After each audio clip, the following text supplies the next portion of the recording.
Ya, bisa kita lanjutkan lagi perbincangan kita di Livestock. Nah, Pak Eko, tadi sebelum kita jeda, itu kan sempat kita dengar ada suara dari masyarakat bahwa mereka banyak yang belum mengetahui. Nah, bagaimana kemudian program yang sedemikian bagus ini kalau misalnya tidak sampai ke masyarakat ataupun masyarakat tidak tahu di mana caranya mereka mengaplikasikan, apa yang dilakukan oleh Pemprov?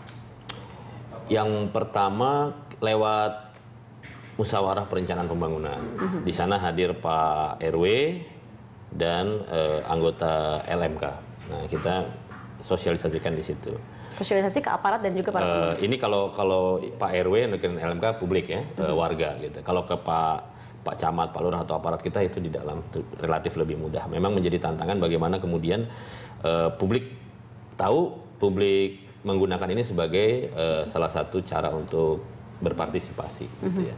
Tapi harapan kami bahwa nanti ada Pak RW, ada LMK, lewat Pak Lurah sendiri, nanti beliau akan menyampaikan sendiri ke warganya untuk bisa mendownload dan menggunakan aplikasi. Ada saran tidak sih dari Bu Dian untuk agar mungkin bisa dilakukan oleh Pemprov agar lebih banyak warga masyarakat yang mau menggunakan aplikasi dan tidak ragu untuk berkeluh kesah atau menyampaikan informasi yang dia punya di situs ataupun di platform yang sudah disediakan oleh Pemprov? Iya. Tadi kan Pak Eko sempat sampaikan bahwa sekarang kan eranya bahwa dengan pemimpin baru di beberapa kota di Indonesia, warga semakin percaya terhadap figur tertentu ya, figur pemimpin daerah. Tapi kita punya PR jejak lama bahwa warga juga kurang percaya terhadap apa yang benar-benar dilakukan oleh pemerintah daerah.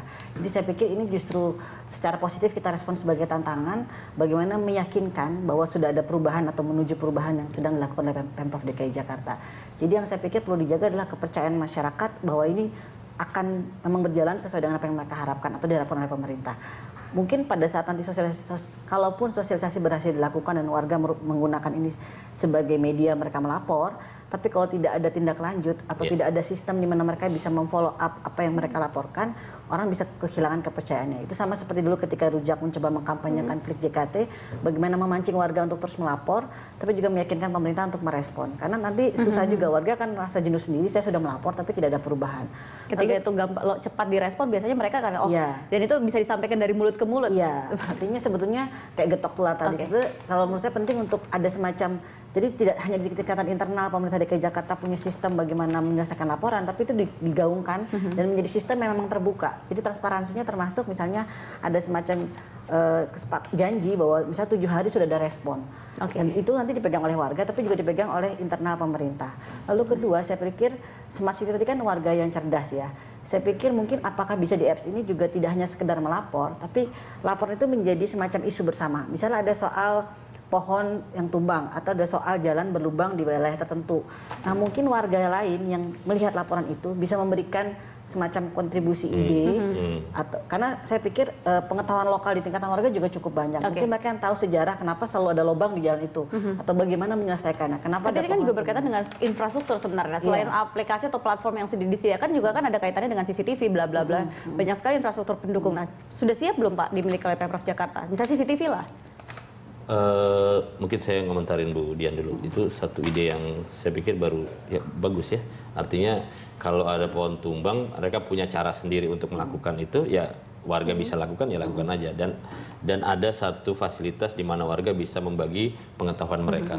Terima kasih atas masukan itu Ibu. Kemudian tentang infrastruktur yang kami miliki ya. Jadi begini, kita punya banyak infrastruktur atau punya banyak sarana gitu ya. Ada CCTV, ada mungkin radio yang dipegang oleh aparat untuk berkomunikasi gitu ya. Tetapi semua itu tentunya kalau tidak digunakan untuk menyelesaikan masalah ya nggak ada gunanya gitu ya. CCTV hanya melihat gitu aja untuk apa gitu ya. CCTV menjadi salah satu sarana penting dalam bagaimana kami merespon keluhan publik. Jadi di platform itu juga ada satu poin atau satu fitur di mana kita bisa melihat CCTV melalui panel itu gitu ya. Ya, baik, terima kasih ya Pak Eko dan Mbak Dian telah berbincang dan di sini bersama kami. Mudah-mudahan nanti kedepannya benar-benar berperan gitu ya. Aplikasi ini tidak hanya untuk gaya hidup di masyarakat begitu ya. Iya, saya pikir begini, dia akan trust tadi ya, waktu dia mengirim keluhan, kemudian tertangani, nah itu baru berasa manfaatnya. Kalau cuma nggak ditangani itu mungkin mereka tidak akan terus ada pergi gunanya. gitu ya. Dan tentunya ke depan juga Jakarta memang akan menjadi kota yang cerdas dengan warga yang cerdas. Terima kasih. Terima kasih Pak Eko, terima kasih sama-sama. Bu Dian sudah hadir.